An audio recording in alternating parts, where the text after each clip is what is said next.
திருவள்ளூர் அருகே சரக்கு ரயிலில் ஏற்பட்ட தீ விபத்து காரணமாக சென்னையிலிருந்து கோவை, பெங்களூர், மைசூர் செல்லும் ரயில்கள் ரத்து செய்யப்பட்டன. குறிப்பாக சென்னையிலிருந்து மைசூர் செல்லும் வந்தே பாரத் ரயில் மற்றும் சதாப்தி ரயில்கள் ரத்து செய்யப்பட்டன. அதேபோல சென்னையிலிருந்து கோவை செல்லும் இன்டர்சிட்டி மற்றும் சதாப்தி ரயில்களும் ரத்து செய்யப்பட்டன. சென்னையிலிருந்து மகாராஷ்டிராவின் நாகர்சோல் செல்லும் ரயிலும் ரத்து செய்யப்பட்டது. மேலும் சென்னை டு அரக்கோணம் வழித்தடத்தில் மட்டும் விரைவு ரயில்கள், புறநகர் ரயில்கள் என 15 ரயில்கள் முழுமையாக ரத்து செய்யப்படுவதாக தெற்கு ரயில்வே அறிவித்துள்ளது. மடப்புரம் இளைஞர் அஜித்குமார் மரணமடைந்த விவகாரம் தொடர்பாக சிபிஐ வழக்கு பதிவு செய்துள்ள நிலையில் விசாரணை அதிகாரியாக டிஎஸ்பி மோஹித்குமார் நியமிக்கப்பட்டுள்ளார். திருப்புவனம் நெடுஞ்சாலைத்துறைக்கு சொந்தமான பயணியர் மாளிகையில் திங்கட்கிழமை முதல் மோஹித்குமார் விசாரணையை மேற்கொள்வார் என கூறப்படுகிறது. இந்த வழக்கில் சிறையில் உள்ள காவலர்கள் அஜித்குமார் மீது புகார் கொடுத்த நிகிதா ஆகியோரையும் விசாரிக்க திட்டமிடப்பட்டுள்ளது.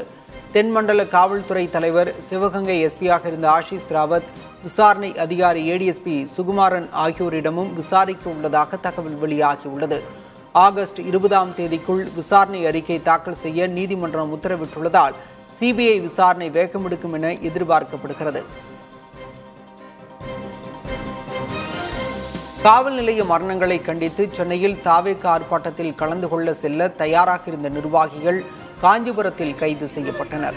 5 வாகனங்களில் 100க்கும் மேற்பட்ட நிர்வாகிகள் செல்வதற்கு காஞ்சிபுரம் பகுதியில் தயாராக காத்திருந்தனர். இதுகுறித்து தகவல் அறிந்து சென்ற காவல்துறையினர் அவர்களை கைது செய்தனர். சென்னையில் இட நெருக்கடி ஏற்படும் என்பதால் கைது செய்யப்பட்டதாக காவல்துறையினர் தரப்பில் தெரிவிக்கப்பட்டுள்ளது. திருமண மண்டபத்தில் அடைக்கப்பட்ட நிர்வாகிகள் காவல்துறையினருடன் வாக்குவாதத்தில் ஈடுபட்டதை தொடர்ந்து அங்கிருந்து விடுவிக்கப்பட்டனர். எல்லை தாண்டி மீன்பிடித்ததாக ராமேஸ்வரம் மீனவர்கள் 7 பேரை இலங்கை கடற்படை கைது செய்தது. ராமேஸ்வரம் மீன்பிடி துறைமுகத்திலிருந்து மீனவர்கள் ஆழ்கடலுக்கு சென்றனர். மீன்பிடித்துக் கொண்டிருந்த போது எல்லை தாண்டி மீன்பிடித்ததாக கூறி 7 மீனவர்களை இலங்கை கடற்படை கைது செய்தது. அவர்களின் ஒரு விசைப்படகையும் பறிமுதல் செய்த இலங்கை கடற்படையினர் காங்கேசன் துறை கடற்படை முகாமிற்கு அழைத்துச் சென்று விசாரணை மேற்கொண்டுள்ளனர். இதனிடையே 20க்கும் மேற்பட்ட விசைப்படகுகளில் இருந்த மீன்பிடி வலைகளை அறுத்து கடலில் வீசி விரட்டியடித்ததாகவும் மீனவர்கள் குற்றஞ்சாட்டியுள்ளனர். சென்னை காசிமேட்டில் மீன்களை வாங்க கூட்டம் அலைமோதியது. அதிகாலை முதலே மீன்களை வாங்க பொதுமக்களும் வியாபாரிகளும் குவிந்தனர். வரத்து அதிகரிப்பால் கடந்த வாரத்தை விட மீன்களின் விலை குறைவாகவே இருந்தது. ஏராளமான மீன்கள் குவிந்து கிடந்ததால் மக்கள் தங்கள் தேவைக்கு ஏற்ப ஏலம் எடுத்தும் பேரம் பேசியும் வாங்கிச் சென்றனர்.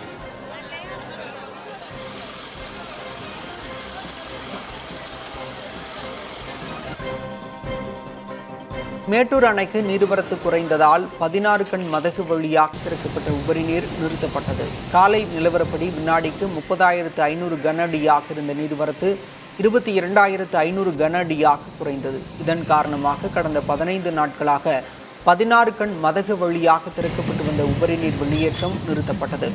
அணையிலிருந்து வினாடிக்கு 22,000 கன அடி நீர் மின் நிலையங்கள் வழியாகவும் 500 கன அடி நீர் கிழக்கு மேற்கு கால்வாயிலும் வெளியேற்றப்படுகிறது. இதனிடையே மேட்டூர் அணையிலிருந்து காவிரி ஆற்றில் தண்ணீர் திறப்பு குறைந்ததால் 12 நாட்களுக்கு பிறகு பூலாம்பட்டி, நெருஞ்சிப்பேட்டை இடையே விசைப்படகு போக்குவரத்து மீண்டும் தொடங்கப்பட்டுள்ளது.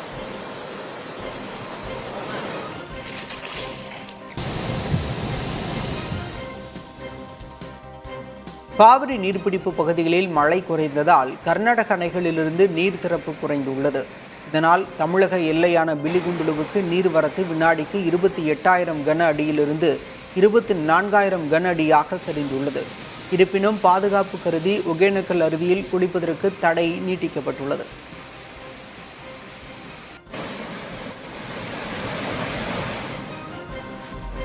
கடலூர் மாவட்டம் காட்டுமன்னார் கோவில் அருகே உள்ள வீராணம் ஏரி அதன் முழு கொள்ளளவை எட்டியுள்ளது.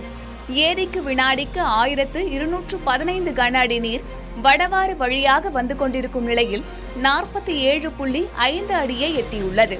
பாதுகாப்பு கருதி வினாடிக்கு 1,143 கன அடி நீர் புதிய மதகு வழியாக சேத்தியாத்தோப்பு அணைக்கட்டுக்கு வெளியேற்றப்படுகிறது. மேலும் சென்னை குடிநீர் தேவைக்காக 72 கன அடி நீர் திறந்துவிடப்பட்டுள்ளது.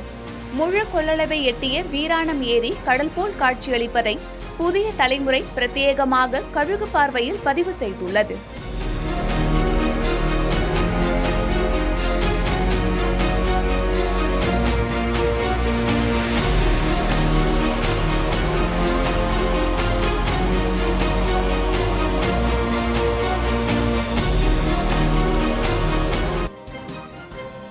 தேனி மாவட்டம் கம்பத்தில் ஒலிபெருக்கி உரிமையாளர்கள் சங்கம் சார்பில் இசை போட்டி நடத்தப்பட்டது.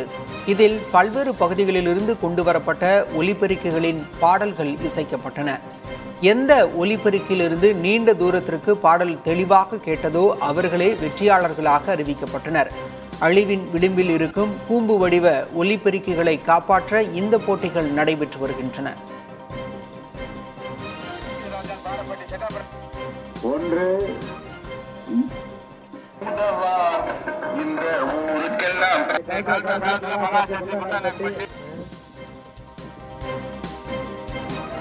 திருச்செந்தூர் முருகனை தரிசனம் செய்ய பக்தர்கள் குவிந்தனர். குடமுழுக்கு விழாவிற்கு பிறகு கோயிலுக்கு வரும் பக்தர்கள் எண்ணிக்கை நாளுக்கு நாள் அதிகரித்து காணப்படுகின்றது.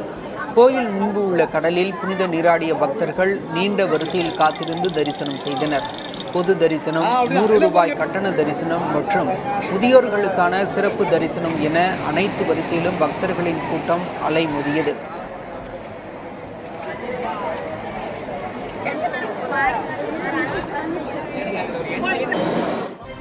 சேலம் மாவட்டம் மேட்டூர் அருகே நங்கவள்ளி கால்நடை வாரச்சந்தையில் 2 கோடி ரூபாய்க்கு ஆடுகள் விற்பனையாகின. ஆங்காங்கே நடைபெறவுள்ள திருவிழாக்களையொட்டி நேர்த்திக்கடன் செலுத்துவதற்காக ஏராளமானோர் ஆடுகளை வாங்க குவிந்தனர். இதனால் சந்தை கூடிய சில மணி நேரங்களிலேயே பெருமளவில் ஆடுகள் விற்றன.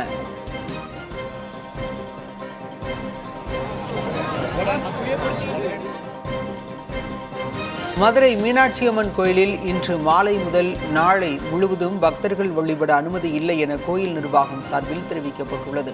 திருப்பரங்குன்றம் சுப்பிரமணிய சுவாமி கோயில் குடமுழுக்கு விழாவிற்காக மதுரை மீனாட்சி அம்மன் பஞ்சமூர்த்திகளுடன் இன்று நள்ளிரவு புறப்படுகிறார். நாளை நள்ளிரவு சுவாமி மீண்டும் கோயில் வந்தடைந்ததும் வழக்கம் போல மீனாட்சி அம்மன் கோயிலில் பக்தர்கள் தரிசிக்க அனுமதிக்கப்படுவார்கள் என தெரிவிக்கப்பட்டுள்ளது.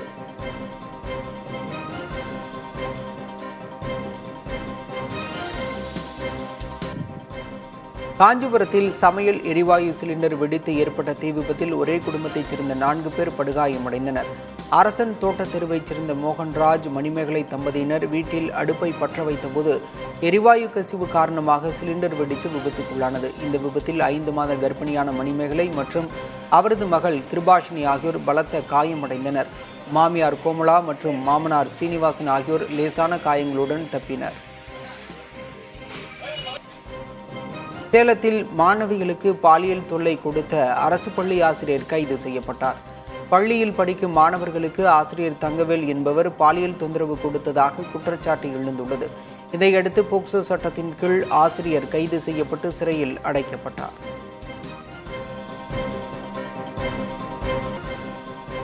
நீலகிரி மாவட்டம் முதுமலை புலிகள் காப்பகத்திற்குட்பட்ட மசனகுடி மாயார் சாலையில் புலி ஒன்று நீண்ட நேரம் சாலையிலேயே நடந்து சென்ற காட்சி சமூக வலைதளங்களில் வைரலாக பரவி வருகிறது. கடந்த சில மாதங்களாகவே அந்த பகுதியில் தொடர்ந்து சுற்றி வரும் இந்த புலி கால்நடைகளை வேட்டையாடுவதோடு சாலையிலும் அடிக்கடி தென்படுகிறது. சாலையில் வாகனங்கள் வந்தபோதும் சற்றும் அசராமல் நடந்து சென்ற புலியின் கம்பீரமான நடையை அப்பகுதியினர் வீடியோ எடுத்துள்ளனர்.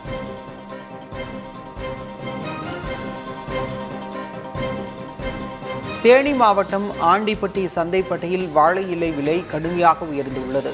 கடந்த வாரம் ஒரு கட்டு வாழை இலை 350 முதல் 400 ரூபாய் வரை விற்பனை செய்யப்பட்டிருந்த நிலையில் தற்போது 5050 ரூபாய் வரை ஏலம் போகிறது. ஒரு வாழை இலை 20 ரூபாய்க்கு விற்கப்படுகிறது.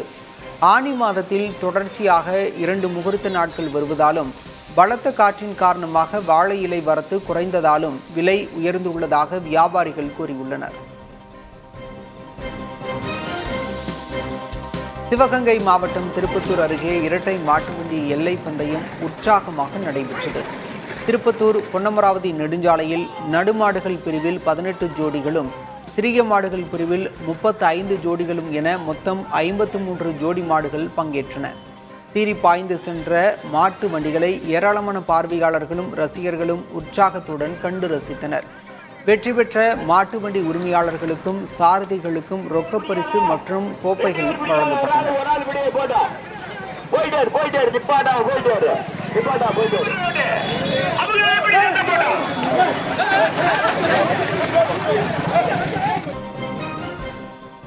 நாகை துறைமுகத்தில் கடல் காற்று காரணமாக விசைப்படகு மீனவர்களுக்கு போதிய மீன்கள் கிடைக்கவில்லை. எனினும் ஒரு சில படகுகளில் புதிய மீன்களும் அதிக அளவில் நெத்திலி மீன்களும் கிடைத்துள்ளதால் நெத்திலி மீன் விலை கிலோ 250 ரூபாயாக வீழ்ச்சி அடைந்துள்ளது. மறுபுறம் வஞ்சிரம், வவ்வால் போன்ற பெரிய ரக மீன்கள் விலை உயர்ந்துள்ளது. கேரளாவில் மீன்பிடி தடைக்காலம் என்பதால் கேரள வியாபாரிகள் அதிக விலை கொடுத்து பெரிய மீன்களை வாங்கிச் சென்றனர்.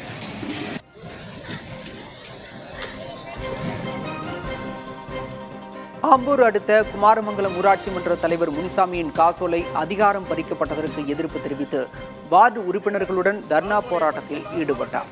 ஊராட்சியின் பொது நிதியை விதிமுறைகளுக்கு முரணாக பயன்படுத்துவதாக கூறி மாவட்ட ஆட்சியர் காசோலை அதிகாரத்தை பறித்து உத்தரவை பிறப்பித்துள்ளார். ஆனால் அரசியல் காழ்ப்புணர்ச்சி காரணமாகவே இந்த நடவடிக்கை எடுக்கப்பட்டதாக முனிசாமி குற்றம் சாட்டியுள்ளார். காவல்துறையினர் பேச்சுவார்த்தை நடத்தியதை அடுத்து போராட்டம் கைவிடப்பட்டது. காரைக்குடி அருகே உள்ள சாக்கோட்டையில் பிரசித்தி பெற்ற வீரசேகர உமையாம்பிகை கோயிலின் ஆணி திருவிழாவையொட்டி தேரோட்டம் வெகு விமரிசையாக நடைபெற்றது.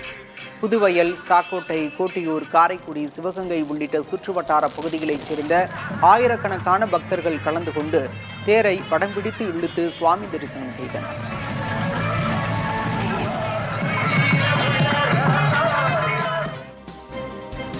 கரூர் மாவட்டம் குளித்தலை அருகே அரங்கநாதர் பெருமாள் கோயில் திருவிழாவை முன்னிட்டு மாடு மாலை தாண்டும் நிகழ்ச்சி வெகு விமரிசையாக நடைபெற்றது. திருச்சி, திண்டுக்கல், கரூர், புதுக்கோட்டை, நாமக்கல் என பல்வேறு பகுதிகளில் இருந்து வந்த 300க்கும் மேற்பட்ட காளைகள் எல்லைக்கோட்டை நோக்கி சீறி பாய்ந்தன. 1000க்கும் மேற்பட்டோர் காளைகளை மறித்து விளையாடினர். பல்லாயிரக்கணக்கான பொதுமக்கள் நிகழ்ச்சியை கண்டு ரசித்தனர்.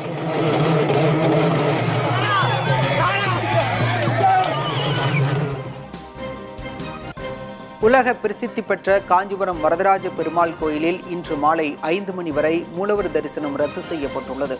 ஆண்டுக்கு ஒருமுறை நடைபெறும் ஜேஷ்டாபிஷேகம் எனப்படும் சிறப்பு திருமஞ்சனம் நடைபெறுவதால் உற்சவர் பெருமாளின் கவசங்கள் களையப்பட்டு பூஜைகள் நடைபெறுகின்றன. திருமஞ்சனம் முடிந்த பிறகு மாலை 5 மணிக்கு மேல் பக்தர்கள் தரிசனத்திற்கு அனுமதிக்கப்படுவார்கள் என கோயில் நிர்வாகம் அறிவித்துள்ளது. நாகையிலிருந்து இலங்கைக்கு கடத்த இருந்த 4 லட்சம் ரூபாய் மதிப்புள்ள 150 கிலோ கடல் அட்டைகள் பறிமுதல் செய்யப்பட்டன. ரகசிய தகவலின் பேரில் சால்ட் ரோடு பகுதியில் வனத்துறை மற்றும் கடலோர பாதுகாப்பு காவலர்கள் சோதனை மேற்கொண்டனர். அப்போது அவர்களை கண்ட கடல் அட்டை வியாபாரி அவற்றை அங்கேயே போட்டுவிட்டு தப்பி ஓடினார். கடந்த 20 முறைகளுக்கு மேலாக முருகானந்தம் என்ற நபர் கடல் அட்டைகளை இலங்கைக்கு கடத்த முயற்சி செய்ததாகவும் மீண்டும் அவரை தற்போதும் தொடர்புடையவராக இருப்பது தெரியவந்துள்ளது. கணினி தமிழ் எழுத்துரு வடிவங்களில் 40க்கும் மேற்பட்ட வடிவங்கள் மேம்படுத்தப்பட்டுள்ளதாக முரசஞ்சல் செயலியின் எழுத்துரு வல்லுநர் முத்து நெடுமாறன் தெரிவித்துள்ளார். கணினி தமிழ் எழுத்துரு செயலியை உருவாக்கிய முத்து நெடுமாறன் குறித்து எழுத்தாளர் கோகிலா எழுதிய நூல் வெளியீட்டு விழா சென்னையில் நடைபெற்றது. கோட்டூர்புரத்தில் உள்ள அண்ணா நூலகரங்கில் நடைபெற்ற இந்நிகழ்வில் தொழில்நுட்ப வல்லுநர் வெங்கடரங்கன், காலச்சுவடு பதிப்பாசிரியர் அரவிந்தன் ஆகியோர் கலந்து கொண்டு நூலை வெளியிட்டனர். இந்த விழாவில் முரசஞ்சல் செயலியின் புதிய பரிமாணத்தை முத்து நெடுமாறன் விளக்கினார். மேலும் தமிழி எழுத்துரு வடிவமும் உருவாக்கப்பட்டுள்ளதாக தெரிவித்தார். திறன் கருவிகளில் குறிப்பாக ஐபோன், ஐபேட் கருவிகள்லையும் மேக் போன்ற கணினிகளிலும் என்னுடைய எழுத்துரு இயல்பாக இருக்கு. அதுக்கு நிகராக தமிழ் எழுத்துக்கள் இருக்கணும் அப்படின்ற நோக்கத்தில் தமிழ் எழுத்துக்களையும் அதில் சேர்த்துட்டேன். 100 வடிவங்களை வச்சு ஆங்கிலம் உட்பட 200 வடிவங்களை வச்சு ஒரு நல்ல முழுமையான எழுத்துரை உருவாக்கிடலாம். இன்னொன்று என்னன்னா, நமக்கு நேர்கோடுகளுக்கு வளைவுகளும் இருக்கு. அதனால அதுக்கு ஏற்றவாறு வடிவமைச்சிட்டோம்னு சொன்னா மற்ற எழுத்துர்களுக்கு இதற்கு நிகரான வடிவங்களை உருவாக்குறதுக்கு ரொம்ப சுலபமா இருக்கு.